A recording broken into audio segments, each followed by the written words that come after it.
ராம் ராம். வாழ்க வளமுடன். Voice of காஞ்சி நேயர் அனைவருக்கும் இனிய மாலை வணக்கம். ஒரு ஞான குரு தன்னோட சீடனை வேற இடத்துல இருந்தா கூட உணர முடியுமா? உணர முடியும். அதுக்கு ஒரு எடுத்துக்காட்டுதான் இந்த கதை. புத்தர் ஒரு நாளைக்கு ஒரு கிராமத்துக்கு வரதாக இது முன்கூட்டியே அந்த இடத்துக்கு சொல்லியிருந்தார். அதனால அந்த ஊரே கோலாகலமா இருந்தது. அந்த ஊர்ல இருக்கிறவா பெரியவா எல்லாரும் புத்தரோட அறிவுரையை கேட்கறதுக்காக அசம்பிள் ஆயிடுறா. அவர் சொல்ற அறிவுரைகள் எல்லாம் கேட்கறதுக்கு அசம்பிள் ஆயிடுறா. அந்த ஒரு மிராஸ்தார், பணக்காரர், யாரு அப்படின்னு எல்லாரும் அவரோட கதையை கேட்கறதுக்கு முன் வரிசையில உட்காந்துருக்கா. இவர் இருந்தாலும் அன்னைக்கு அந்த மீட்டிங்க, அந்த உபதேசத்தை இன்னும் ஆரம்பிக்கல, யாருக்கோ ஒருத்தருக்காக காத்துட்டு இருக்கார் அப்படின்னு அவர் சொல்றார். நான் ஏன் வெயிட் பண்றேன் அப்படின்னா உங்க யாருக்கும் அது புரியல. அந்த ஊர் கணக்கு பிள்ளை, காரியதர்சி, பணக்கார முக்கியஸ்தர் ஒருத்தர் சொல்றார், குருவே நீங்க எதிர்பார்த்துட்டு இருக்கிறவா எல்லாருமே, அந்த ஊர்ல இருந்து இருக்கிறவா எல்லாரும் வந்தாச்சு, நீங்க இன்னும் யாரை எதிர்பார்த்துட்டு உட்காந்துருக்கேன் அப்படின்னு. நான் எதிர்பார்க்கிற ஆளு இன்னும் வரல, இதோ இப்ப வந்துடுவா, நான் அவருக்காக தான் நான் வெயிட் பண்றேன் அப்படின்னு இவர் சொல்றார் புத்தர். சரி அப்படின்னுட்டு இவாளும் வெயிட் பண்ற. அவசரமா ஒரு பொண்ணு உட்கார்றா. இவா எல்லாருக்கும் ஒரு ஆச்சரியம், இந்த பொண்ணுக்காக இவர் வெயிட் பண்ணிட்டு இருந்தாரா அப்படிங்கிற விஷயம் அவ எல்லாருக்கும் அது ஒரு மாதிரி இருக்கு. ஏன்னா அவ பொண்ணுலயும் அவ ஒரு பணக்காரர், அந்த முக்கியஸ்தர் யார் கேள்வி கேட்டாரோ அவரோட வீட்டுல வேலை செய்யறவ அவ எஜமானே, எனக்கு இன்னைக்கு இந்த வேலை நாளைக்கு செய்யறேன், நம்ம ஊருக்கு ஒருத்தர் வராராம் கதையெல்லாம் சொல்றதுக்கு, நானும் அவரோட சொல்ற அறிவுரையை கேட்கறதுக்கு தான் கிளம்பின்னு இருக்கேன், நான் கொஞ்சம் முன்னாடி கிளம்பட்டுங்களா அப்படின்னு அவ கேட்டிருக்கா ஏற்கனவே வீட்டுல. இந்த பணக்கார மனுஷனும் அதெல்லாம் வேண்டாம், நான் இன்னைக்கு சொன்ன வேலையை ஒழுங்கா முடிச்சிட்டு போ, நீ போய் ஒன்னும் கதையும் கேட்க வேண்டாம், அறிவுரையும் கேட்க வேண்டாம்னு சொல்லியிருக்க. அது எப்படி இவருக்கு தெரிஞ்சது? தன்னோட உண்மையான அந்த அறிவுரை கேட்கக்கூடிய அந்த பொண்ணு இவதான் அப்படிங்கிறது இவருக்கு எப்படி தெரிஞ்சது? அவ வாழ்க்கையில எல்லா இடத்திலையும் அடிபட்டு கத்துக்கிறா ஒரு பாடத்தை. நாமளுமே நம்மளுடைய வாழ்க்கையில நம்மளுடைய எக்ஸ்பீரியன்ஸ்னால ஒவ்வொரு பாடமும் கத்துக்கிறோம். அடிபட்டு தானே கத்துக்கிறோம். நம்ம லேர்ன் பை லெசன் சொல்றோமே. நமக்கான பாடத்தை நாமளே கத்துக்கும் போது அதை மத்தவா கிட்ட நாம சொல்லும் போது, ஏய் இந்த ரிஸ்க் எடுக்காத, இது வேண்டாம் அப்படின்னு நாமளும் அடுத்த வாளுக்கு நம்மளுடைய உண்மையான க்ளோஸ் ஃப்ரெண்ட்ஸ், ஃபேமிலி ஃப்ரெண்ட்ஸ் யார் நம்ம அறிவுரையை ஒழுங்கா கேட்பாளோ அவகிட்ட தான் நாமளும் போய் பேசுவோம். அவளுக்கு தான் ஃபர்ஸ்ட் ஆஃப் ஆல் இந்த அறிவுரையும் சொல்லுவோம். அந்த மாதிரி தான் இவர் நினைச்சிட்டு இருக்கார். ஒரு ஞானம் இருக்கணும் ஒரு குருவுக்கு அப்படின்னா அவரோட அட்வைஸை யார் கேட்டு நடப்பா அப்படிங்கிற தெளிவு அவருக்கு இருக்கும்.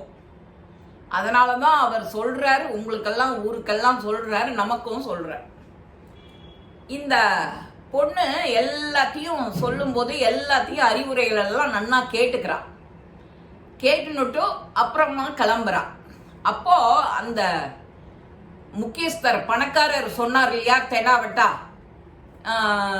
இந்த புத்தர்கிட்ட, நீங்க யாருக்காக காத்துன்னு இருக்கேன், உங்க அறிவுரைகளை கேட்கறதுக்கு தான் நாங்க இத்தனை பேர் இருக்கோமே அப்படின்னு அவரை பார்த்து திரும்ப சொல்றார் இவர் புத்தர். நீங்க எல்லாரும் வந்திருக்கேன் வாஸ்தவம் தான், ஆனா நான் சொல்ற பேச்ச புரிஞ்சுண்டு அதுபடி நடக்கிறதுக்கு இவ ஒருத்தி தான் கரெக்டான ஆளு. நீங்க எல்லாரும் சும்மா ஒப்புக்காக வந்திருக்கேன், ஊர் ஜனங்கள் எல்லாரும் நம்மள பார்க்கணும், அங்க கேட்கணும், எல்லாரும் அட்டெண்டன்ஸ் போட்டிருக்காளான்னு பாக்கிறதுக்கு வந்திருக்கேன். இதுல யார் பெரியவன் யார் தாழ்ந்தவன் உங்களுக்குள்ள ஒரு பாகுபாடு வேற. நான் அப்படி அங்க உட்காந்துப்பேன், நீ இங்க உட்காந்துப்பேன், நீ முன் வரிசை நான் பின் வரிசைன்னு போட்டி போடுறேன். ஆனா இந்த பொண்ணு ஒருத்தி தான் நான் சொல்ற அறிவுரைய கரெக்டா அவ வாழ்க்கையில எடுத்துட்டு போய் அவளுக்கு என்ன வேணுமோ அத படி சரி பண்ணி அவ வாழக்கூடியவ, அதுக்கான தகுதியானவளும் அவதான். அதுக்காக தான் நான் வெயிட் பண்ணேன் அப்படின்னு அவர் சொல்ற உண்மையான காரணத்தை அந்த பணக்காரர்கிட்ட சொன்ன உடனே அவருக்கு அப்பதான் உரைக்கிறது. எல்லாருக்கும் எல்லாம் கிடைக்காது, அப்படி கிடைச்சாலும் அந்த கிடைக்கிறத நீ எப்படி அதை வச்சு சந்தோஷப்பட்டு வாழ்ந்துப்ப அப்படிங்கறதுல தான் இருக்கு உன்னோட வாழ்க்கை. திருப்திங்கிறது, அறிவுங்கிறது, ஞானங்கிறது, இப்படி சொல்லிண்டே அடுக்கிண்டே போகலாம்.